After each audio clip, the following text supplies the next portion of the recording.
Okay, here we go. So, last night, Edinburgh. You guys played well. You won the game. What do you guys, as a team, need to improve on, being at the end of the season and stuff like that? You're constantly improving on a lot of things. From last night's game, we need to improve on just our consistency on defense. Just competing on every possession. We won by 15 up there a couple weeks ago, and we had an easy victory, I think, the week before against Cal at home. So Yeah. sometimes it just ends up being guys can put it on remote, and I think it's just going to happen. And I didn't think our defensive focus or intensity was there for most of the game. So you're learning that. The things that we got to improve on is that consistency, and we've gotten better defensively. We're able to do the things now that maybe we couldn't do in the past, but now it's a matter of how consistent are you going to do them, and so that's important. And offensively, we have to continue to pass. We have to continue to get better at passing the ball and just stay in our system and do the things that we work on and that we think that we do well and what our strengths are. And sometimes you can get away from that, but that's what you need. You need good execution on offense and your consistent effort on defense for the whole game. How did you feel about Ashton Smith's performance, especially in the first half? I think he had half the team's points in the first half, and he had 19. Yeah, he gave us a nice spurt. Ashton did a good job, gave us a nice spurt at the end of the half. I think he had 7 straight points there that got us a little run and got the game. They got up by double digits there, and we were able to close the gap there before halftime. He's worked very hard. He's been laboring all season with different injuries. He's had a knee problem. He's had ankle problems. He's had a turf toe. His wrist has bothered him, but he continues to work and continues to perform. So I think those injuries he's really improved over last year. I think the injuries have hurt him in his consistency game in and game out, but his ability to play at that level that he did last night is certainly something that he's capable on a nightly basis.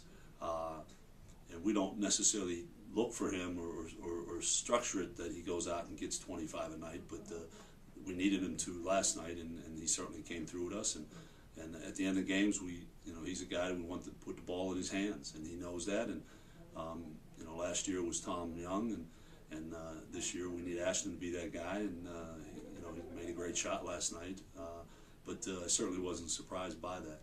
What about Daryl? Daryl, I think, had 5 in the first half. Came back, had a much better second half than he had the first half. Well, Daryl's whole career has been the second half of games. If you followed him closely, he's got 1,800 points, and he probably has 1,200 in the second half and 600 in the first. I'm not sure why it works like that, but that's his style, and that's been the pattern. And then sometimes, maybe in the second half we go to him a little bit more. Maybe that has something to do with it too. So, but the game takes on a different form all the time. So you don't try to compare necessarily, halves. That didn't mean he played badly in the first half. Just things didn't come his way, and in the second half they do come your way sometimes. And so you can always count on him, getting a double-double. Sometimes it's a more impressive double-double than others, but it's always there, and that's something that we appreciate the effort and performance he's put in over the last 4 years. I was really impressed with Willie last night.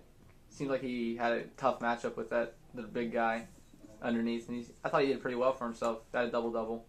Yeah, Willie did a good job. We're constantly, he's got to continue to work and get better on defense, but he's improved, and we think he can score against anybody we play down around the blocks. And he did a good job last night rebounding the ball, and he needs to continue to play with great energy. And he's kind of like an X factor for us. When he gets going, he's really a guy that I don't think other teams game plan for, because they spend so much time focusing on Daryl and Ashton and Julian.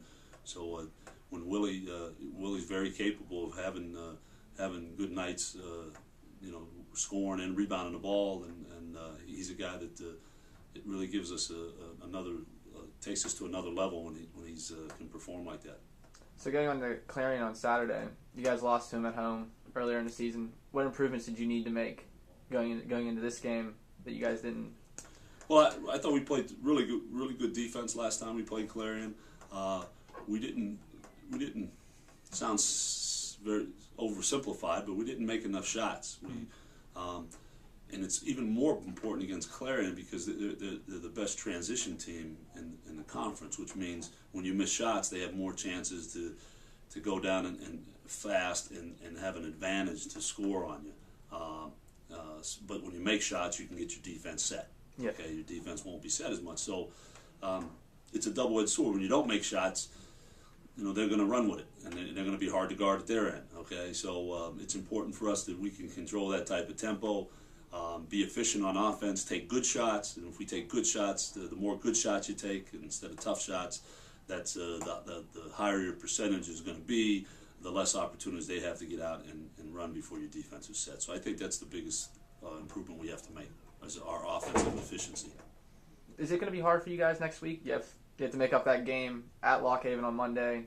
You're back at home on Wednesday, and then Saturday you host Mercyhurst. Is that going to be difficult? Cause it's a little bit hard. But this time of the season, hopefully you have a lot of good habits already. You've seen a lot of things. Your preparation, I don't want to say it's less, but some of the things that you have to go over, you're used to. You've seen it before. So you don't need as much time later in the season to prepare for games. And then that'll be the same, the following week when the playoffs start, that'll be the same environment that we'll be in. Okay, we'll have to play next Saturday, and then we'll have to play Tuesday. And then if you're fortunate enough to win the first round game, you got to play Thursday, and you got to play Friday and Saturday. Yeah. So again, it'll be like 4 games. It'll be like 3 games in a week, which is what next week will be. It'll be 3 games Monday, Wednesday, Saturday. And being that we have the snow out and have to reschedule to go up to Lock Haven Monday and then play them again Wednesday, obviously nobody's changing in between Monday and Wednesday. So it's just that'll make preparation a little bit simplified.